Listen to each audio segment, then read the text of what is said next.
why don't you convict or try to convict BP Inday Sara by getting the 16 threshold? And present your case, no? And if you have really strong evidence, then you proceed with it.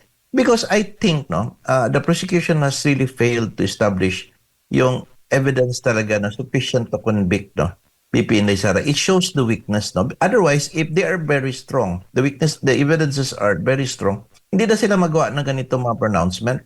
They will just rather try and proceed with the case, no? Ang problema is that they're creating a narrative in order that it will lower down. Because ang ginagawa nila, political numbers, it's no longer about the integrity or the the weakness or the strength of their evidence, the strength of the evidence, because I think it's not really strength, no? Especially considering that the answer filed by the camp of BP Inday Sara has actually made several binutasan po na mabuti ang kanila pong ebidensya. Unahin ko lang yung inihaing petisyon ni Senate President Alan Peter Cayetano. Ano ho ba yung petition for certiorari and prohibition? Attorney, layunin po nito para po sa kaalaman ng ating mga kababayan. Well, I think yung petition nito is to determine really the quorum, no? Marami pong prayers doon, no?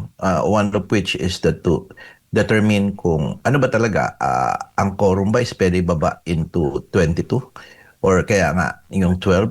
It talks about the legitimacy of this camp nila Gatchalian that they are claiming that they are now the new majority, no, because of the 12. That is a very serious question, no. And second, of course, is to probably to stop the session until such thing will be discussed with by the Supreme Court, no, or resolved by the Supreme Court. Nevertheless, the session will continue today, and if Alan Peter Cayetano's camp will go there, that will be another story. Kasi na pag-usapan namin ng mga kaibigan ko ng mga lawyers, would the issue of moot and academic, kapag let's say makuha po nila ang majority ngayon because may lumipat nga daw, maging moot and academic bang petisyon ni Alan Peter Cayetano's camp, no? And I believe that the issue of this threshold, yung constitutional denominator po, Jade, no, wherein pwede bang ibaba, no? That is a very crucial and that is very important na discussion na dapat po talaga i-resolve. Pwede ba talaga ibaba ang threshold? Dahil sabi ng Constitution, 24 of all the members of the Senate. May jurisdiction ho ba ang Supreme Court dito nga sa kanilang co-equal branch na sa Senado? Yes po. Ito po yung tinatawag na meron po silang personal and direct personal interest dito sa kaso na ito. Remember that the case of the teacher which was earlier dismissed for locus standi. Now, this time, sila Alan Peter Cayetano's camp, meron po silang locus standi. Lalo na po si Alan Peter Cayetano because he is questioning on whether or not siya pa ba ang Senate President or napalitan na ba siya? Kahit ang issue na ito, internal, attorney, baga kasi kinabibilangan po ng yung issue is tungkol po doon sa pagpapalit ng liderato doon mismo sa Senado. So po pwede po yung makialam ang Supreme Court kapag may issue, may alitan sa pagitan o nagkaroon po ng dalawang paksyon tulad po ng mga nangyayari ngayon dyan po sa Senado. I think you're referring to the political question doctrine wherein that was stated in the Avelino versus Cuenco case, no? However, kasi no, ginawa po yung 1987 Constitution for reasons na to avoid what happened during the time of the former dictator, nagkaroon na po ng broad powers ang Supreme Court, no, to determine this kind of controversies, no, which includes interpretation of the Constitution, at the same time, yung pag-determine kung may grave abuse of discretion and yung pong grave abuse of authority ng paggamit. So, what I'm saying is that I believe that the Supreme Court will take cognizance of this case. Pero yung timing po ng pagpa-file po ng petition sa Supreme Court, hindi ho ba tayo late or tamang-tama lamang? Well, that is a political questions for the public, no. Yung pong mga tao na nagtatanong sa timing, no. There is really questionable po talaga yung issue considering that number one, malapit na po sana ang July 6, no? Why don't you wait for that, no? Para pong minamadali talaga, no? Pwede namang hindi mag-conduct ng special session because when I read the special session agenda, wala man ako nakitang that would somehow create that so much priority, no, in enacting this legislation. So ang tingin ko po, Jade, is that the the statements there or the agendas there are not that crucial or with severe importance, no, except yung AX, which is also questionable. Alam mo naman, pag when it comes to AX, distribution of money, that is not that very much a priority. It may be even be considered as a source of corruption. No? Sana ako nakalagay doon agenda is to dispose to to give, no, to withdraw money from the coffers para po sa Mindanao earthquake. Pwede po 'yon, no? And kasi kailangan po daw mag-legislate at para magpalabas ng billion pesos, no? But it was not, no? It's not, I'm sorry, it's not in the agenda, no? It appears that the agendas there are actually not that very crucial and priority of utmost priority. Kumbaga, attorney, yung mga issues na o yung agenda na sinasabi po para mag-conduct po ng special session dyan sa Senado ay hindi po sako po doon sa parang related sa crisis or emergency na meron tayo sa bansa, na which is parang requisite ba yon bago ka magdeklara ng special session o talagang prerogative lang talaga yan? Kapangyarihan na po, choice po yan ng presidente mismo. Yes po, choice po yan siya because under the Constitution, Article 6, Section 15, pwede talaga siya magpatawag ng special session and to push yung mga priority bills niya. But I do not see any priority of those bills kasi na talagang kailangan i-push, no? And questionable talaga ang timing, no? At the same time, when we believe that it is priority for the president, no, to call for a special session, it must have that is the utmost importance and urgency na dapat ipasa ito. Otherwise, there will be some sort of crisis, no? Na malapit na po kasi ang July 6, there will be a plenary that will happen already in ano po, no, sabay po nung impeachment proceedings na mag-start na. So, bakit din po inantay? Bakit po in-insist, no? And kung naman doon sa appointments ng mga generals, it can wait. Nang malapit naman po yung July 6, ilang araw na lang po yan siya. So I believe that the timing is questionable and I believe that this is not a special session but actually a special takeover to determine once and for all kung sino na maging Senate President through voting. Kasi during that session, mangyayari nga, imagine there will be two persons who will move and manifest that they are the legitimate Senate President, si Cayetano and Gatchalian. So, in order to resolve that issue, magmumove po, no, ang one of the senators by saying that might as well determine now the majority and vote who will be the Senate President. No? So, I think in the guise of having a special session, the purpose really is to now, as this early, to establish the new majority which we know that meron po talagang lilipat na dito sa kila Gatchalian. Ang inaasahan natin magpe-preside mamaya ay si SP Alan Peter Cayetano pa rin po, attorney, or itong si Senate Pro Tempore Win Gatchalian? That's the problem because Gatchalian will not allow it, no? Because he will always stick and claim to the legitimacy of his being an acting one, no? And they would say that kasi if you'll notice in some communications he's saying that he is the acting Senate President, no? And they're saying na Alan Cayetano is no longer the Senate President, no? Meron namang ibang senators katulad ni Tulfo says that he is still, no? Now, if he would give way for Cayetano to preside, no? That is a big blow, no? And it might be considered as a, parang estoppel on some of them by saying na hindi nga si Cayetano. Ngayon, si Cayetano pala. So, magulo. So, I think what they will do is to resolve that issue by saying, in order to clarify before we proceed with the session, is that we establish now who is really the Senate President. No? But in technically and legally speaking, in my personal opinion, it should be Alan Peter Cayetano who should preside the part of the Senate side, no? Because he is still the legitimate Senate president. Paano, attorney, kung hindi po sisipot yung bagong minority ngayon o bagay itong Cayetano Block dyan po sa Yeah. special session?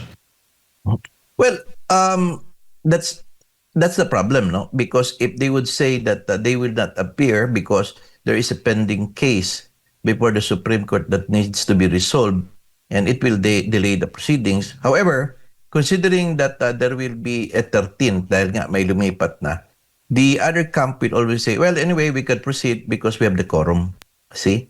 So it would, the non-appearance of the camp of Cayetano would not have any effect dahil nga meron ng quorum yung kabila na 13, no? And they will now proceed. No? So parang, in a sense, parang kinain lang nila na hindi para 12 ang quorum, kundi 13 because may lilipat nga, no? So, if they would not attend, well, that is the call of the Alan Peter Cayetano's camp, no? But as I said, tutuloy po yan because legitimately, kung maglipat po sa isa sa kanila, meron na po silang 13. At ang inaasahan nga natin possible sa mga nakikita po ninyong lilipat, ito nga si Senator Joel Villanueva. Kasi considering doon sa mga nakalipas po mga videos po niya, sinasabi yung mga pahayag, sinasabi kung merong special session ay talagang dadalo po siya. Sa ngayon, may 12 dahil kay Chis Escudero at kung dadalo pa si Joel Villanueva, talagang mabubuo yung 13 senador at magkakaroon. Yan ang sinasabi nating may quorum na o majority ay pwede na sila magkaroon ng sesyon at magbotohan. At that's legitimate na, attorney. Yes, sir. That is correct, Jade. No? Maaabot na po yung 13 na based on the 24 denominator, constitutional denominator. So 13 po ang majority. Now, if you will notice doon sa petition na pinile ni Alan Peter Cayetano, there were 2 senators that did not sign. Si Mark Villar at saka si Joel Villanueva. The question is that, would that be an indication na dalawa po ba ang lilipat, no? So that they get now 14, no? Kasi nakakapagtaka bakit di sila nag-sign sa petition, no? So, medyo klaro po si Joel Villanueva, but I do not know of si Mark Villar if he will really transfer to the other side. And kaya pala siguro yun ang sinasabi nila ng kabila na Gatchalian that meron pa daw silang nililigawan na isa. Maybe nililigawan nila si Camille so that they get 15. That is very close already to the 16 conviction vote. At yun po yung baga pinag-uusapan ngayon na kung maari, mismo ng yung Kamara, si Congresswoman Luistro nagsabi nga kung po pwede nga, yung mungkahe nga na ibaba yung voting para nga sa conviction ng ni VP Sara sa impeachment trial. Paano po yan makakaapekto, attorney? Well, actually, I do not know where ang hugot ni Congressman Luistro, no? Because as a lawmaker, she should understand that they cannot amend the Constitution in a way that they would lower down the threshold, no? And she knows for a fact, she's a lawyer and a legislator. Opinion lang daw niya yun, sabi niya. But I believe that it is more of a political narrative, no? It is a mind conditioning of the people to say that that is what they are going to do in order they will really assure the conviction of BP Inday Sara. Now, take note that they cannot do that because ang sinasabi po talaga sa Constitution is all members of the Senate, no? The suspension or the hiding of Senator Bato de la Rosa, the suspension of Jingo Estrada, doesn't mean that they are no longer a member of the Senate. Since they are a member of the Senate, counted po sila sa constitutional quorum. Now, meron pong issue doon sa Sandigan Bayan, which was said parang sinabing suspended. Yes, suspended siya in participation, voting, and performing his function as a senator, but it did not say that he is no longer a member of the Senate, no? So, yun pa rin po talaga ang susundin na constitutional denominator na 24 because it involves members of all the Senate. Attorney, si Partner Admar, kasama ko po dito, may mga karagdagang katanungan po sa inyo. Attorney, may buntag. Hindi ba masyadong late na yung paghahain nila ng petisyon sa Korte Suprema considering merong special session na mangyayari ngayon? Ako, opinion ko noon talagang medyo late, no? Kasi dapat nga it should have been done earlier. But however, as I asserted before, dapat kasi noon ang mag-assert po ng legitimacy si kampo ni Gatchalian. The problem is that yung operational control hawak ni Gatchalian, no? They are supported by this administration.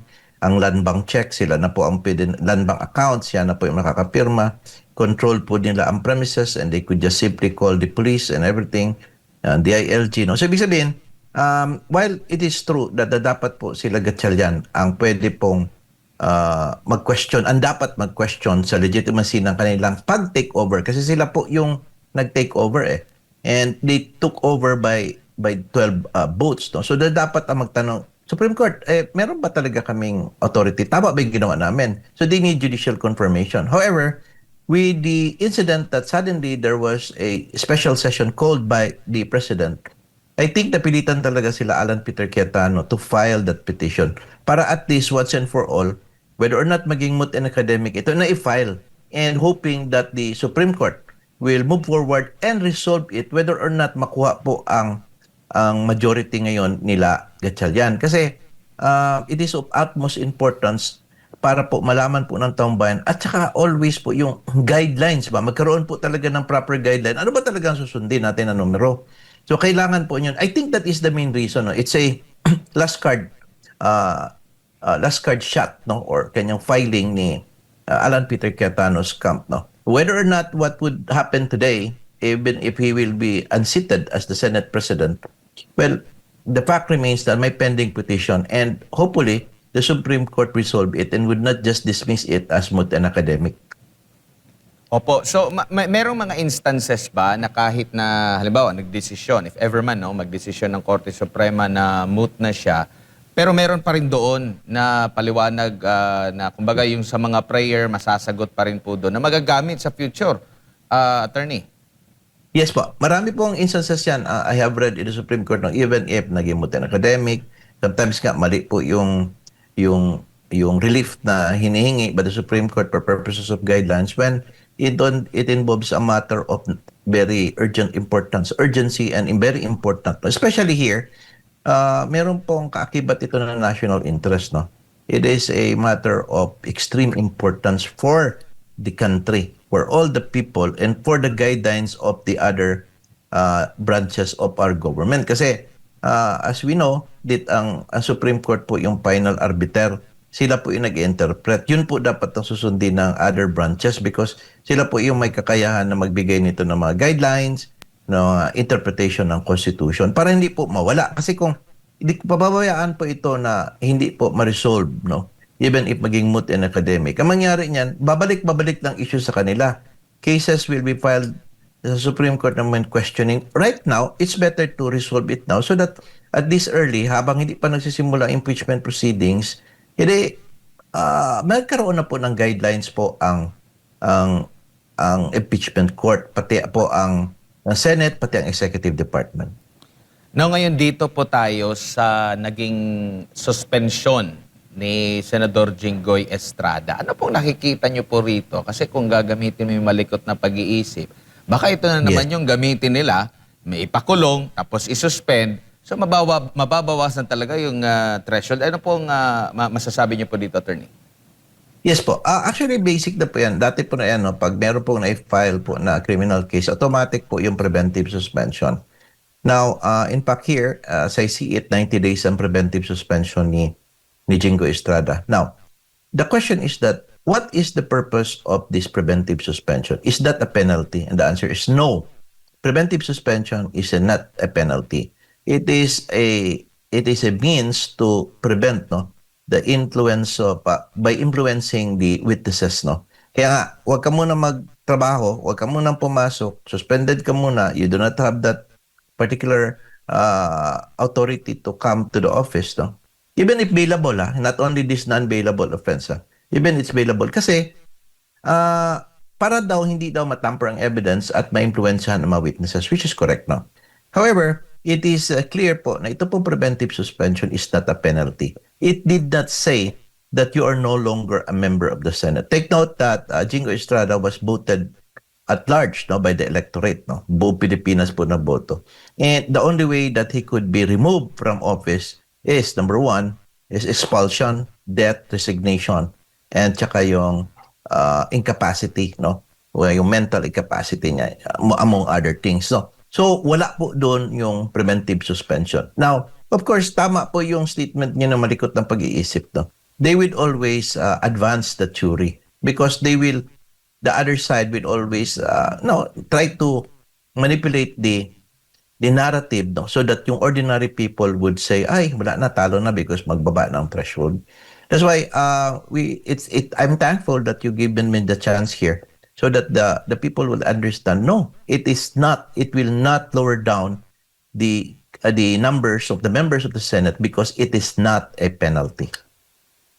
Opo, at baka pati yung sa issue din ng quorum, baka yan din yung gamitin po nila, attorney. Pero kumbaga, pati sa yung sa impeachment din, hindi magbabago at mananatiling 16 ang kailangan na boto kahit na marami dito sa panig ng Gatchalian Block, ang makulong at masuspend, 16 pa rin po. Kasi merong mga nagsasuggest na mga nasa prosecution panel ng Kamara against sa impeachment nito or pabor dito sa impeachment kay VP Sara na dapat daw ikonsidera na gayahin yung Abilino versus Cuenco na desisyon at ito ring mga maaring sapitin ng mga senador para bang mina-mindset na nila at ito yung nangyayari nga, attorney? Yes po. Yan po itatawag na manipulation of the minds, no. Ang ginagawa po nila is try nila na to inform the public na ganito ang mangyayari. And I think if they will do that, meron naman tayong problema sa interpretation ng Constitution.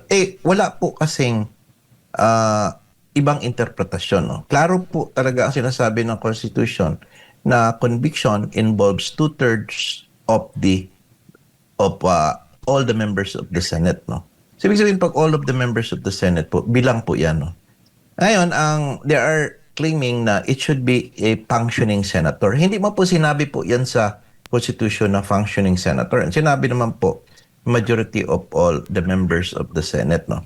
So, ibig sabihin, even if you cannot vote, you cannot physically come, you cannot physically attend the impeachment proceedings, and by say you cannot participate, no problem with that, no? Because kailangan naman din talaga, ako in my opinion, kailangan din talaga ang physical presence, no? So that you could determine the demeanor and everything. However, hindi mo pwede ibaba po yung constitutional denominator. 24 pa rin. Tapos you still have to get 16 votes. That is very clear and very exact. In fact, meron nga isang senator na nabasa ko, nagsabi niya na while he believes na 16 nga, pero pwede daw pag-usapan by the impeachment court kung ano po ang constitutional threshold. Mali po yun. You cannot discuss that. You cannot even amend, even by the impeachment court, ano pong sinasabi ng Constitution. So yung mga actions na naman nila, magiging questionable at pwede naman i-raise sa Supreme Court, lalo pong tatagal. So what I'm trying to say is that you cannot amend the Constitution by simple motion, by simple opinion, by simple suggestion, by applying an old doctrine na hindi naman nagsasabi doon sa Abilino versus Cuenco that you could change the constitutional denominator dito sa impeachment proceedings, no. They cannot do that, no. Now, take note, when you remove somebody, an official, the rules, no, are to convict or to remove that official should be strictly construed. Klaro po yan, no? And because it involves a removal from office. And that person, si BP Inday, was voted, no? 32 million votes more ng buong Pilipinas. So, they have to be careful with that, no? Because the people are watching, actually. Opo. Meron din po ba kayong napapansin or may pattern ba kayong kapuna-puna? Kasi ito rin yung nababasa ko sa social media comment section po, no? Na parang isasagad nila na to the point na, sige, kung may reklamo kayo dito sa aming gagawin, diretso na lang kayo sa Supreme Court. Alam natin na, di basta-basta ngayon yung trabaho ng Supreme Court. Halimbawa, meron silang sariling, kumbaga, interpretasyon, isusulong pa rin nila. And alam naman nila na hindi agad-agad madidesisyonan ng Korte Suprema. Kumbaga, mahaba-haba pa ang magiging labanan. Pero nakagawa na sila ng desisyon po, attorney. Maaari bang ginagamit nila itong taktika rin sa tingin niyo po? Yes po. Yun nga, talagang they are hell-bent, no, in convicting BP Inday Sara. Wala naman tayong makita ibang dahilan. Why is that they are relaxing the rules in favor of the conviction, no? Klaro po yan siya. And the problem is that they are testing now the limits of the people. Ang hindi na napapansin kasi na yung anger ng mga tao on what they are doing. Kasi naiintindihan na po ng mga tao kung anong ginagawa nila. Marami na po ang nagkaka-understand na minami-repilate na po ito.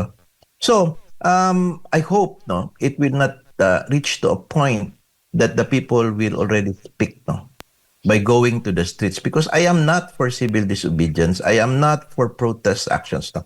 Remember that it happened already in the case of former President Estrada, yung hindi buksan yung envelope. And because of that, may nag-walk out ng mga senators. And because of that, nagkaroon po ng domino effect, pumasok na yung mga tao. We do not want that to happen again. Nakakaya na po yun sa country natin. Akin lang naman, why don't you convict or try to convict BP Inday Sara by getting the 16 threshold? And present your case, no?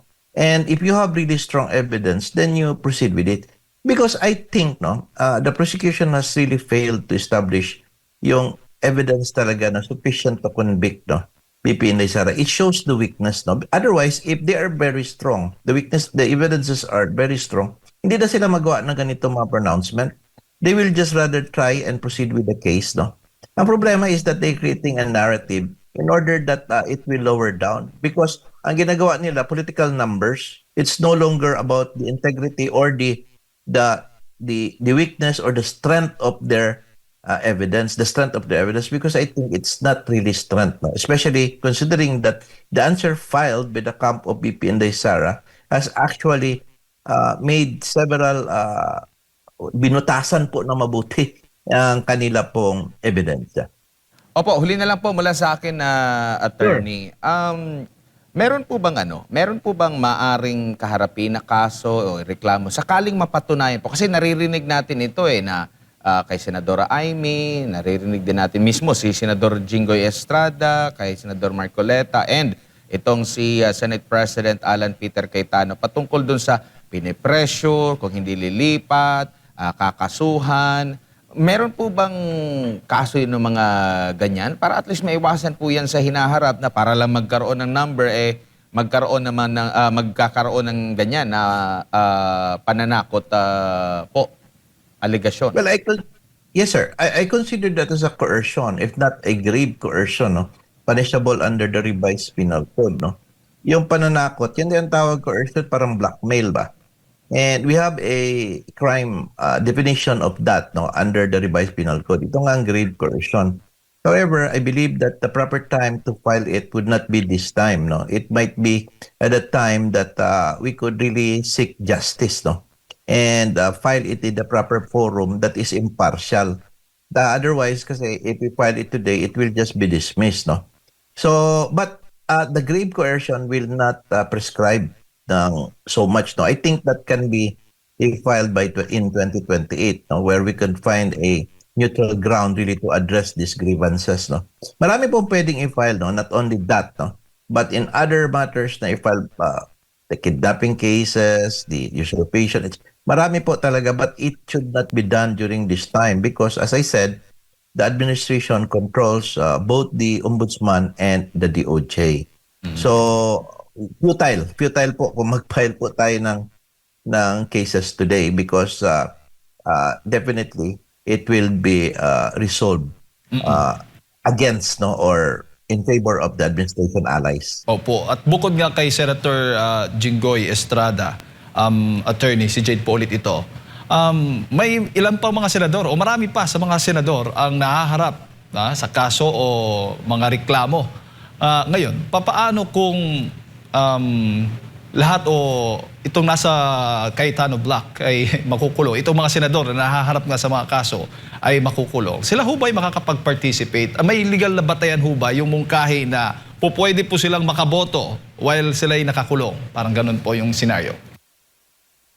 Hindi po. Kasi kung, in my case kasi, I understand that tama po talaga that they have to be physically present to attend the proceedings. Sa akin lang is that if they could move and file a request before the Supreme Court to allow them to participate during the proceedings and return back to their detention cells pagkatapos, that can be done. Parang sinasabi, ang kantsaw nga nila is that senator sa umaga, detainee sa gabi. Well, that can be done, because remember po, ang presumption of innocence is still guaranteed to these people because under litigation pa ang kaso nila, and ang kanilang mga allegedly na crime. So, pwede po yun.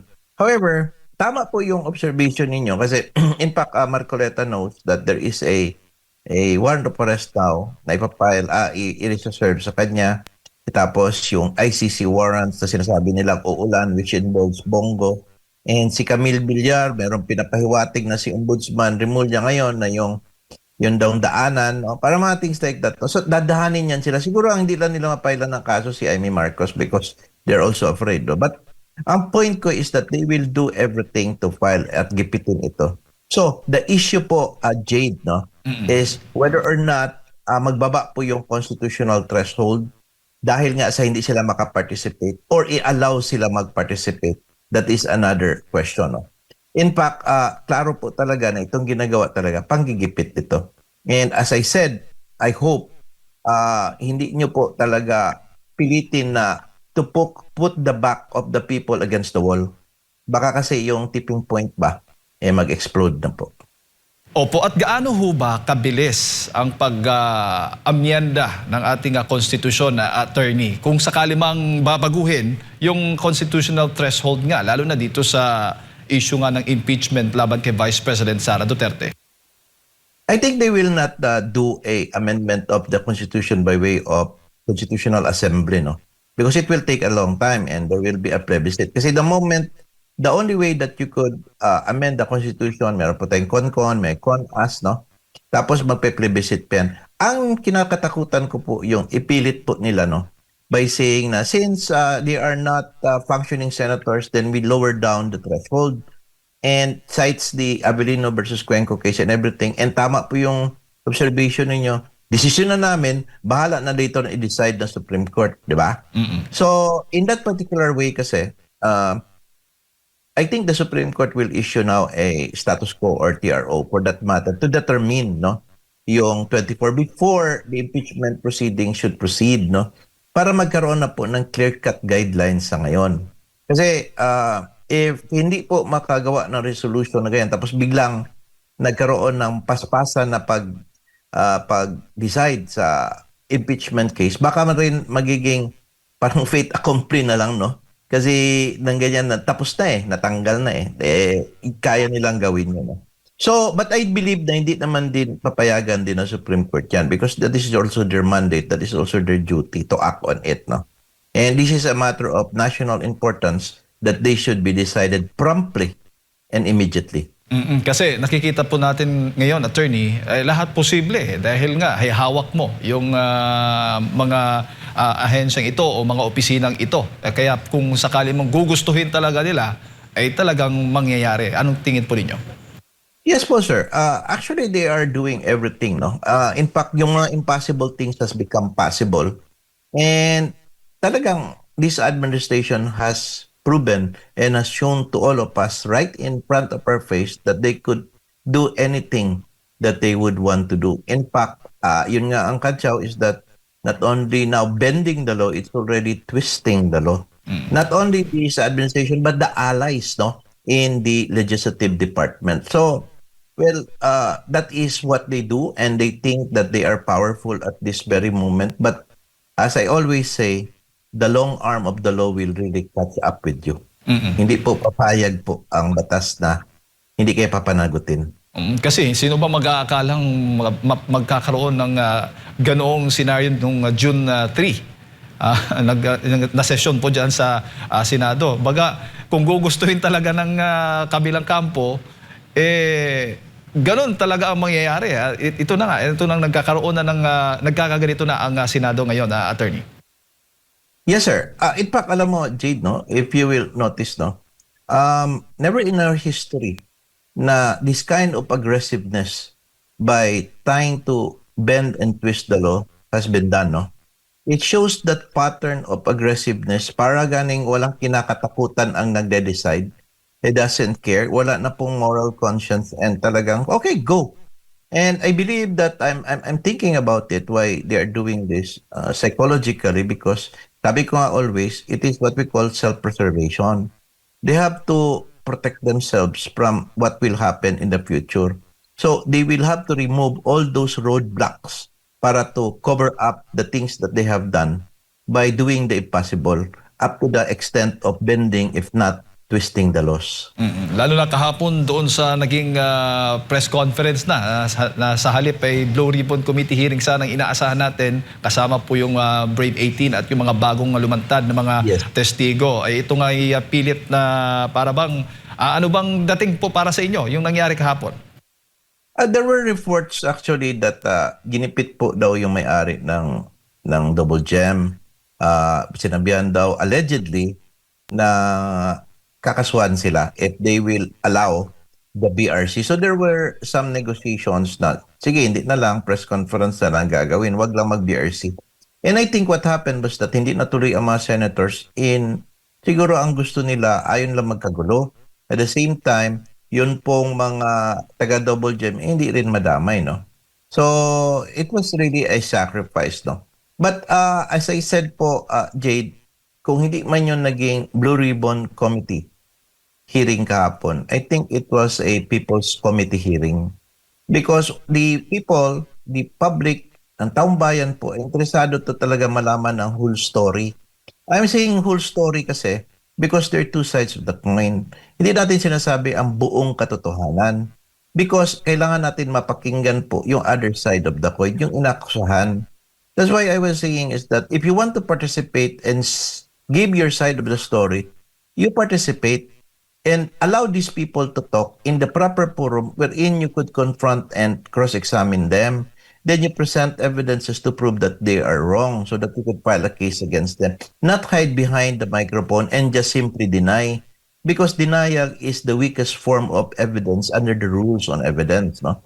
So ang akin sana noon is that what we really want is the whole story. Now, we wanted the Marines or the ex-soldiers and all of them, si Chabit and everyone else to tell their side of the story. And after that, the other side should also answer them and do it in the proper forum. Problema kasi, hindi nga nila ina-allow na mag-testify in the proper forum. So, ang aking pong panawagan po, Jade, is that this is a wake-up call. Sana po, manawagan tayo na magkandoon na po ng direct, ayaw nyo ng BRC hearing, then we get a task force investigation by the DOJ, by the Ombudsman, but do it transparently. Ipakita sa public. Do it na meron pong videos, cameras that the people will also be able to see what is happening inside. Impartial investigation. Kasi this is very serious. Ang issue lang is hindi ako diniliberan. Yung pong undisputed fact is meron pala talagang maleta. Hindi po na-dispute yan. Sigurado po yan. Hindi po na-dispute that these people were former bodyguards. Hindi po na-dispute yung mga bahay na pinatidan. Ang sinasabi lang, hindi yan totoo. Diba? So, it is a direct personal knowledge that needs to be fully investigated. Bakit hindi po inimbestigahan? That is the question. Opo. Huli na lang, attorney, sa tingin po Sige ninyo, may legal na basehan ho ba o may bearing ho ba o malakas ho ba kapag nagkakaroon, kung wala man pumapansin, tulad nga kahapon, sana may committee, may parang in aid of legislation, parang nangyari, parang freedom of speech lang talaga ang tingin ng ilan po sa mga kritiko po ng mga supporters po ng mga Duterte o ito po mga Brave 18. attorney. May sinasabi parang parang people's court na lang para lahat ng mga hinaing, lahat ng kanilang mga saloobin, parang ganun po nangyari kahapon, gagawin na lang series po yan para po mas lalong ma-inform ang ating mga kababayan hinggil nga sa napakalawak na korupsyon po sa ating bansa. Yes, I support that because if the story is not allowed to be told by the factors, no, by some part of these allies ng administration, members of the administration, then we might as well as proceed, no, because we really wanted to know the whole story, Jade, because this is very important. Trillions po ang pera na nawala. And ito po ay pera po ng taong bayan, yung mga ordinary working class na nagbabayad, no. We really wanted, it has not been, no, addressed properly. Hindi po pwede talaga i-cover up itong grabing magnitude na pagnanakaw. So the people are always hungry to know the story and the whole truth, no. So ako, I support with that continuous, no, presentation of this what we call People's Committee or People's Court, no, and present it their testimony, no, and so that the public will understand. Because at the end of the day kasi, yung pong taong bayan, tayo po, mga tao, tayo po ang supreme sa lahat. Yung Vox Populi, the voice of the people, no? And remember po na even the Constitution, ang tao po ang gumawa niyan. So, itong mga politicians na nakaupo dyan, senators and presidents, no? Tao po ang naglukluk sa kanila dyan. So, ibig sabihin, tayo po yung powerful. If we want this to happen, if we want to know the story and the truth, then this should not be curtailed. Baka naman kasi pagdating ng time na magkaroon ng series po ng People's Committee or People's Court, baka naman pigilan po at gagawa na naman ng issue, baka naman iharas at hindi pwede yun. Kasi as I said po, ang pinakatakutan ko po, no, is yung pong magdating ang time na hindi na po makatiis ang mga tao and they go to the streets. Opo. And ayaw po natin ng ganyan pong klaseng pangyayari. Alright. Attorney, maraming salamat po sa inyong pong oras at sa pagbibigay po nyo ng impormasyon ngayong umaga. Sa ulitin po, good morning po sa inyo. Good morning, Jade. Maraming salamat sa lahat. Ayan po mga kababayan, si Attorney Raymond Batu ang ating nakasama, napakinggan po ngayong umaga.